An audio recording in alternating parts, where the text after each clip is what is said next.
Many people say that the Beijing Forbidden City is the most haunted place in all of China, a place where ghost stories happen more often than anywhere else, and where the air is said to be filled with the heaviest energy.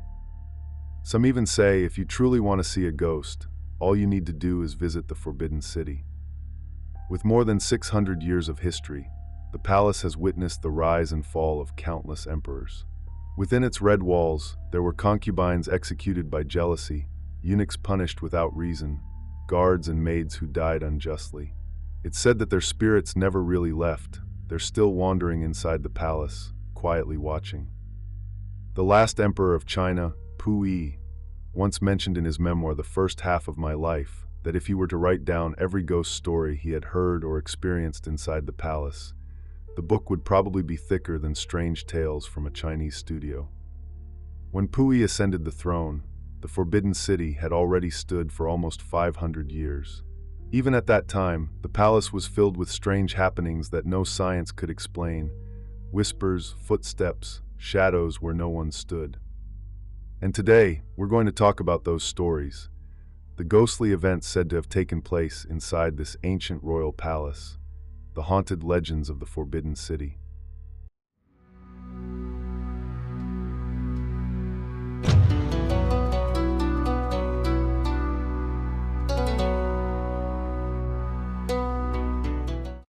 According to Emperor Puyi's own recollections, when he still lived inside the palace, the Forbidden City was already filled with ghost stories and strange rumors. The palace looked grand and majestic during the day, but once night fell, it became eerily silent. The endless corridors stretched like a maze, the wind slipped through the cracks of old windows, and the flickering lanterns cast trembling shadows on the walls, shadows that made it hard to tell whether they belonged to light or to someone unseen. Puyi mentioned that on the eastern side of the palace, there was a narrow passageway. People said that if you walked through it late at night, you would suddenly feel something cold around your neck, squeezing so tight you could barely breathe. There was also an old gateway that had once been used to punish palace maids. Years later, people often claimed they could still hear women crying near that place, though no one was ever found. Inside the palace grounds stood an ancient well, surrounded by terrifying tales. Some believed that the spirits of wronged women were sealed within it. The well had long been covered with a heavy iron plate, and no one was allowed to go near. Legend says that if someone dared to knock on the iron lid at midnight, before dawn either they, or someone close to them, would fall ill or dream of being dragged down into the dark water. Even the palace guards had their own stories. Some said that during their nightly patrols, they saw a woman dressed in old dynastic clothing, carrying a small lantern, slowly walking down the corridor. The light from her lamp flickered faintly in the wind, and when they tried to follow her, she vanished in an instant, leaving only a trembling glow hanging in the air. None of these stories were ever known to outsiders at the time, because the entire royal city was closed to the public. If Puyi hadn't written his memoirs in his later years, the world might never have learned that behind the golden roofs and crimson walls of the Forbidden City, countless strange tales and dark secrets were quietly waiting to be remembered. But the stories didn't end with the fall of the Qing dynasty.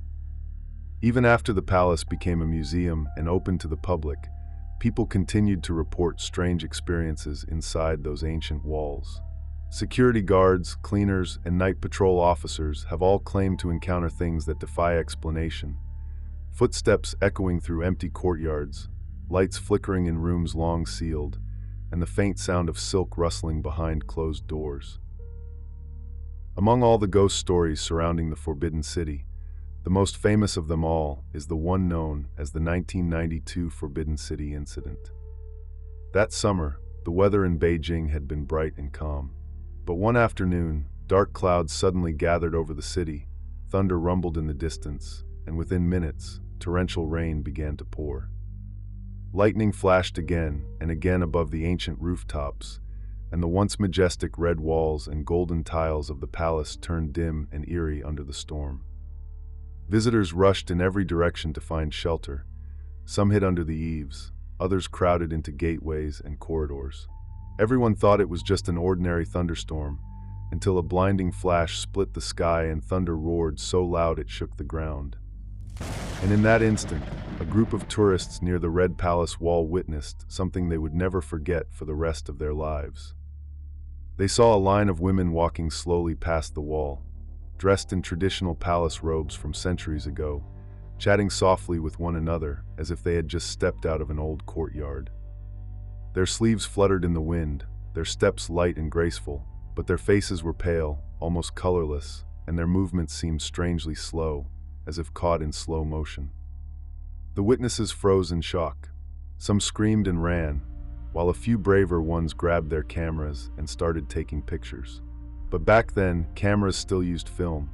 The quality was poor, and the heavy rain and constant flashes of lightning made it nearly impossible to capture a clear image. When the photos were finally developed, the results were unsettling, blurry, washed-out images where only a few faint human shapes could be seen, drifting like ghosts across the frame.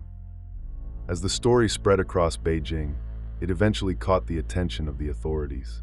To calm the growing rumors, the government invited scientists to give an official explanation.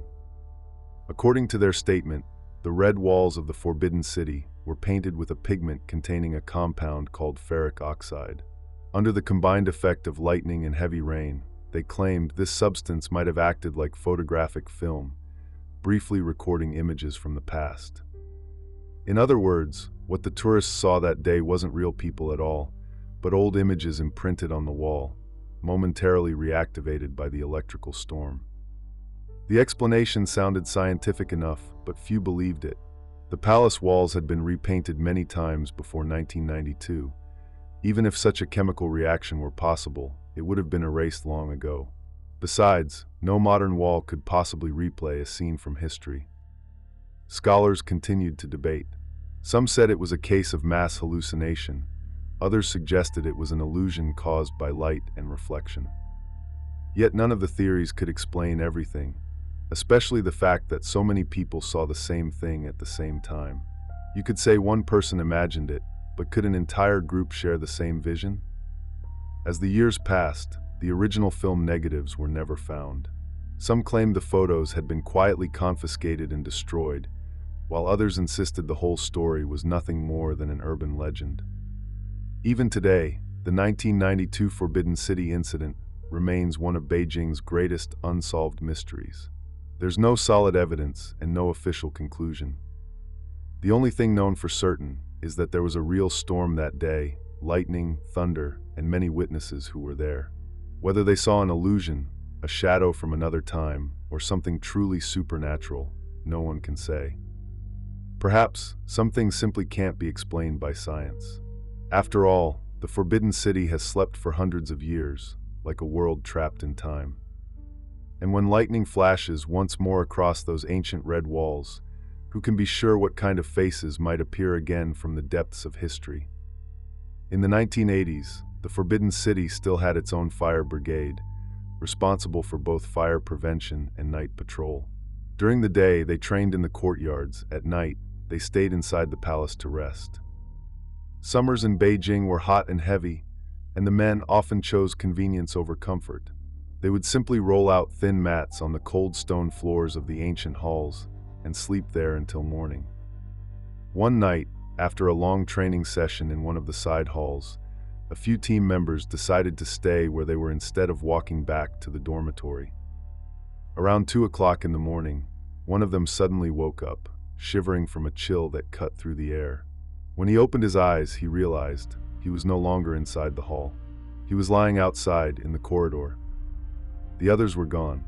The courtyard was silent, and the only sound was the wind. Thinking it was a prank, he angrily dragged his mat back inside and went back to sleep. But when he woke up again at dawn, he found himself lying in the exact same place, out on the corridor. Frustrated, he confronted his teammates. "How many times are you going to mess with me? Why do you keep carrying me outside?" But all of them looked puzzled. They swore no one had touched him. In fact, one man said he heard him talking in his sleep that night and thought he was just dreaming. The realization made the man's blood run cold. Everyone was terrified. Some said that hall once belonged to a maid who had died unjustly, her spirit still wandering there. Others believed the place was simply too heavy with energy, and that weaker souls were easily pulled by unseen forces. From that time on, no one dared to sleep in that hall again. The incident was quietly logged in the fire brigade's records as a restricted zone for night patrol. And even now, they say that at night, that hall remains empty, its door closed, its silence untouched. But of all the ghost stories hidden within these walls, none is more disturbing than the tale of Consort Jin.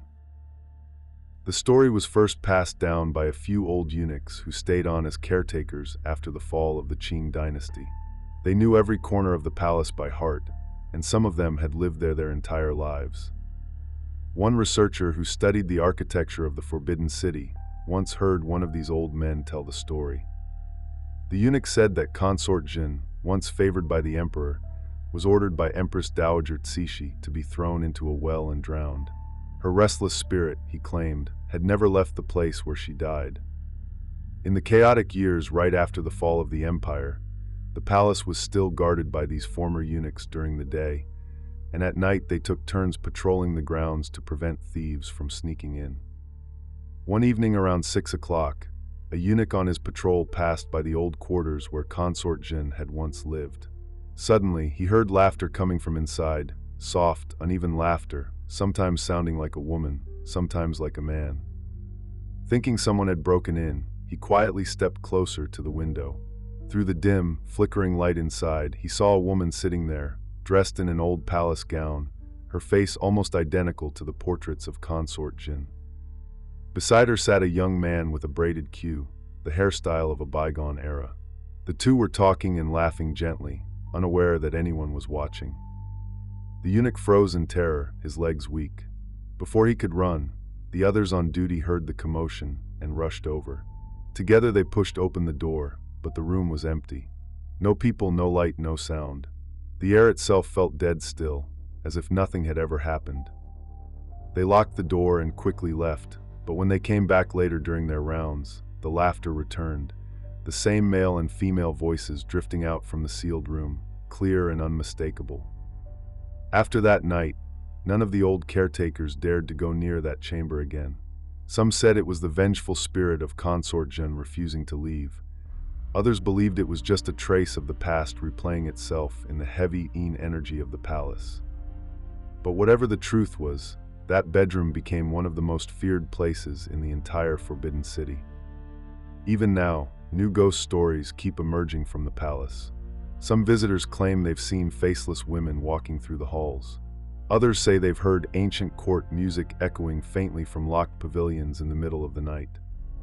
From time to time, new evidence appears online, photographs, recordings, but they only spark more doubt and debate. The Forbidden City administration has officially denied all such rumors. They insist that no guards or staff have ever encountered anything unusual, and even the famous 1992 Forbidden City incident, they say never actually happened. Yet those who've heard the stories find it hard to dismiss them. Secrets buried under these walls for hundreds of years don't simply vanish. In the daylight, the palace shines with gold and red grandeur, but at night its silence feels too deep, too watchful. Perhaps the truth will never be known. But when the wind passes through the end of a long corridor and the lanterns start to tremble, many still can't help but wonder. Inside these ancient crimson walls, maybe someone is still watching.